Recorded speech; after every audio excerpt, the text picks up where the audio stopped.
Hey guys, today you're going to watch a video about multiplying fractions by whole numbers.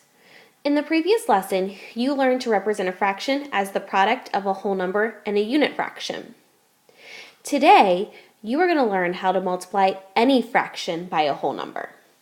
Let's get started. Here I have a pretty simple word problem. One lap around the outdoor track at Lucas's school is 5/8 of a mile. How far would Lucas walk if he did 3 laps around the outdoor track? Well, I'm going to go ahead and circle the numbers that I see. I see 1, I see 5/8, and I see 3 laps. The question is asking how far would Lucas walk if he did 3 laps around the outdoor track? Now, there are a couple ways that we can solve this. One strategy would be to draw a number line. So I'm going to go ahead, draw a line, and I'm going to start at 0. And I'm going to start making tick marks until I get to 5/8. So each of my tick marks is going to be worth 1/8. So I've got 1/8, 2/8, 3/8, 4/8, 5/8. So this tick mark is going to be 5/8. And if I make a hop from 0 to 5/8, that represents 1 lap around the outdoor track. But I want to show 3 laps. So I'm going to draw 5 more tick marks that also represent 1/8. Okay, so the next one would be 6/8, 7/8, 8/8, 9/8, 10/8. So if I make a hop from 5/8 to 10/8, that would represent 2 laps around the outdoor track. So I need to do 1 more lap. So I'm going to draw 5 more tick marks, and each tick mark again represents 1/8 to figure out how far Lucas would walk if he did 3 laps. So 11/8, 12/8, 13/8, 14/8, 15/8.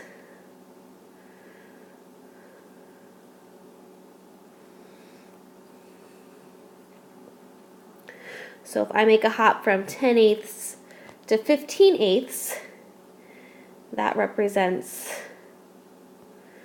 3 laps around the outdoor track. And 3 laps is 15/8 of a mile, which is actually equal to 1 7/8 miles. Another strategy would be to draw a picture. So I want to represent 5/8 of a mile. So I'm going to draw a fraction bar here.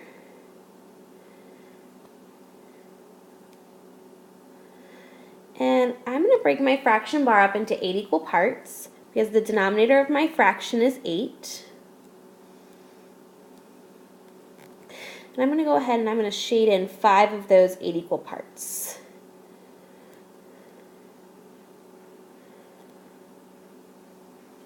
Okay. So this fraction bar represents just 1 lap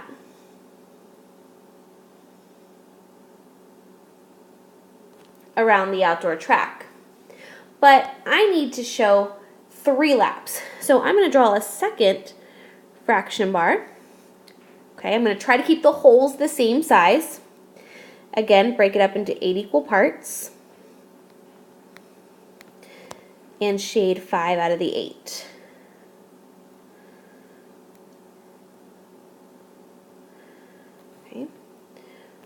So this represents 2 laps.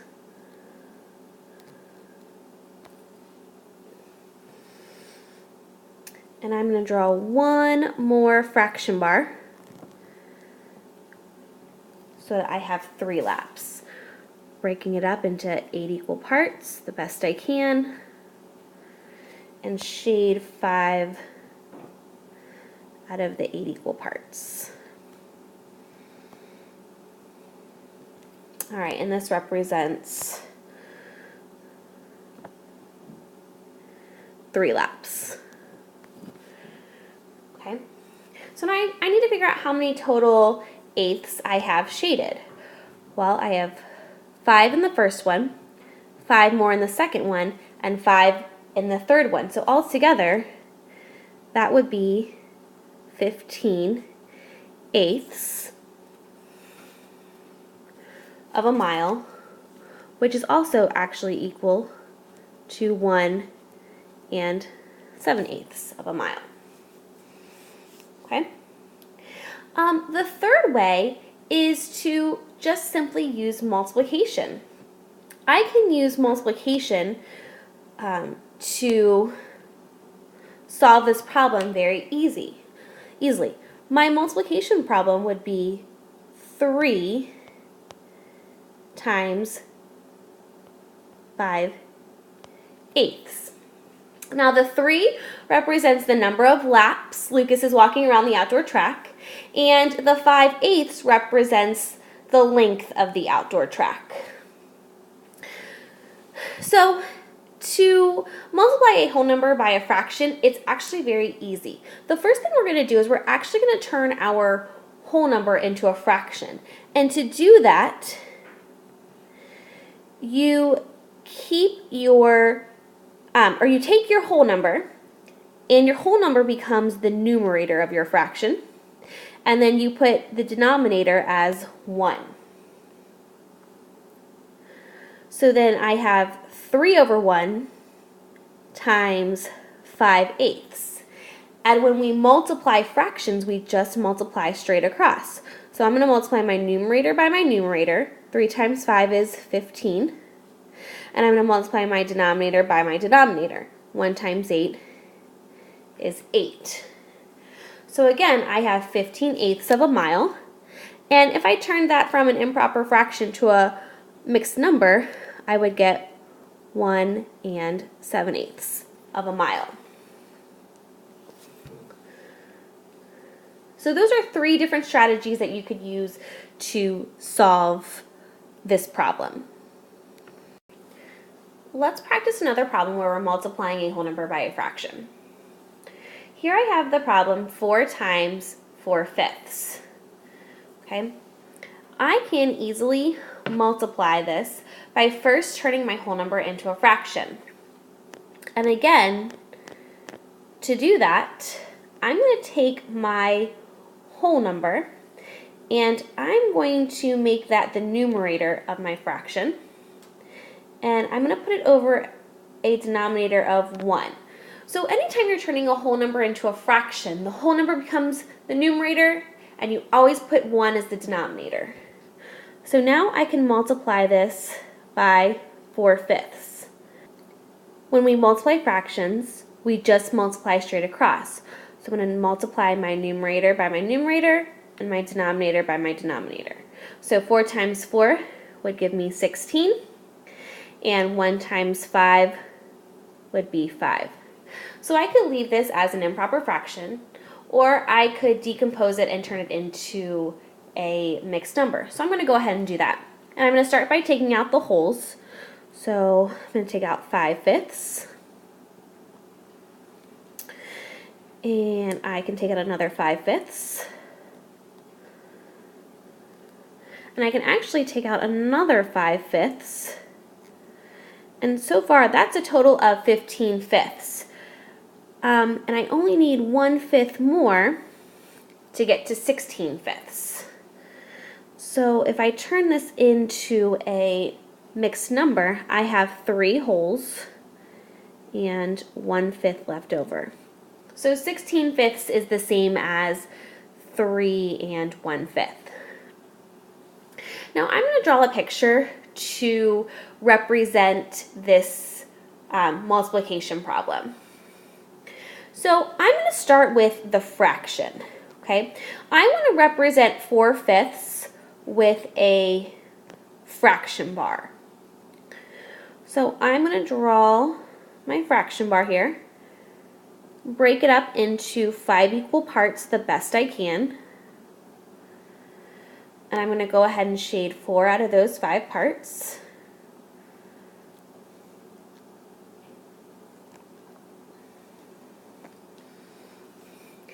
And since I'm multiplying 4/5 by 4, I'm actually going to draw this fraction bar 4 times, okay?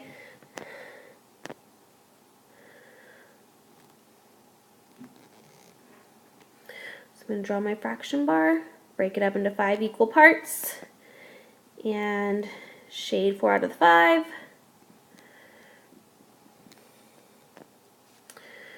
Do it again.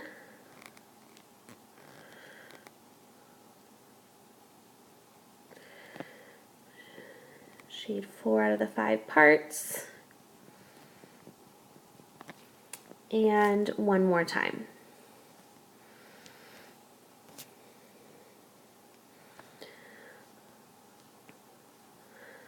I know my parts aren't equal there. I apologize for that.